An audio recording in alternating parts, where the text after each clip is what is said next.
How much does heavy metal inspire you to read? This is something for the comments, actually, and this is completely relatable to the album that we're talking about today. How much does listening to music and learning about some of the music that heavy metal talks about, or really any music talks about, actually inspires you to perhaps read a novel or a series that you hadn't talked about or read about before? So let me know in the comments about that. And this is relatable considering this album, which is The Boats of the GLEN CARRIG by Ahab, is based off of a novel from William Hope Hodgson, who has gotten high praise from other authors such as H.P. Lovecraft for his fantasy vision and his horror. So Ahab is a funeral doom metal band that in the past has also thrown in some elements of post-metal into their sounds. And The Call of the Wretched Sea, their first album, is considered by many to be a 5-star classic, a very, very God-tier style album. And I'll be frank with you right out of the gate, I wasn't a huge fan of that album whenever it dropped. In fact, I kind of didn't like it. So, going to album number 4 of Ahab's career, I have followed them, somewhat. So, understanding that their last album was a bit of a departure from their trademark sound, there's many mixed emotions going into this of what to really expect. Knowing that this is about a book is no surprise, considering Ahab themselves are based around, of course, Captain Ahab from Moby Dick, Herman Melville. So, going into this disc, we are greeted by calm. We are greeted by melancholy. We are greeted by clean vocals, which for a funeral band is not necessarily an uncommon trait, but it's something that usually doesn't last, and that is certainly the case whenever it comes to The Isle, which is the first track off of The Boats of the GLEN CARRIG here. And it is actually something that's very beautifully done. It's absolutely beautiful. It's a beautiful start to this album. It almost really transmits the emotion of the serenity of the ocean, or the desolation of the ocean, considering whenever you look at the actual story of the novel, it involves 2 lifeboats that are now lost at sea because their main vessel has struck a rock. So this serenity or melancholy, whatever you wish to really display it as, is very apt for it, and then it launches into the doom fest that is. And funeral doom is typically accented by very slow churning pace, and it is something that is present on this disc, don't get me wrong. It is something that certainly is showcased off by some of the tracks exceeding the 10-minute mark, including the Weedman from track number 4, which is 15 minutes in total length. But it is also something where Ahab takes things a little bit of a different path, where they're able to accent a little bit more in the way of tone, not to mention rapidity to what they do, only maintaining their funeral doomisms by just simple character. What really makes this band unique is the fact that they're able to trade off between these different emotional heights and lows in order to really stimulate different emotions and really elicit different emotions from their listeners. And this is a perfect novel to really use, considering there are many elements that display a need for this. The desolation of being adrift, the horror of seeing things that you've never seen before, or wondering what your future really holds or how you're going to survive. There's a survivability aspect to this novel that is very well translated into the music itself. Like whenever you get into Like Red Foam, The Great Storm, it's definitely one that does not have any sort of calming moment to it. Instead, this is a track that is very, very heavy on the heaviness, to really be very plain about it. This is one that showcases the emotion, the fury, and the absolute destruction of a storm in a 6-minute track, which happens to be the shortest on this 5-track affair, 6 if you count the bonus song. So throughout this 56-minute long achievement, and it's 66 minutes if you once again have the, well actually 76, man, it's longer than that, forget that, I just fucked that up. It's long, but it's worth it.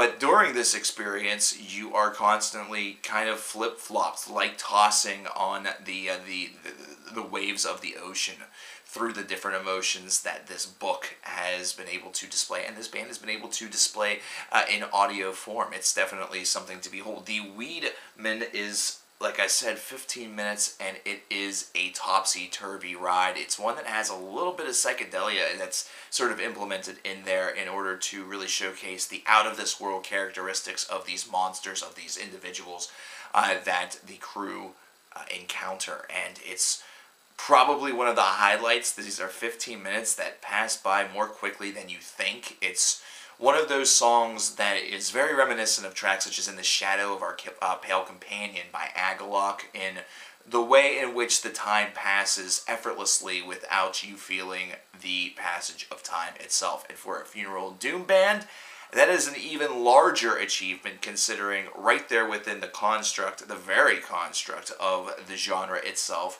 really implies slow churn, slow burn, slow move, slow pace, which can become very, very tedious. Ahab, though, has found a way to really bring all of that home and keep you gripped, keep you hooked. It's almost like you are hooked to the drug of finding out what happens to this crew and finding out what happens to this narrative musically.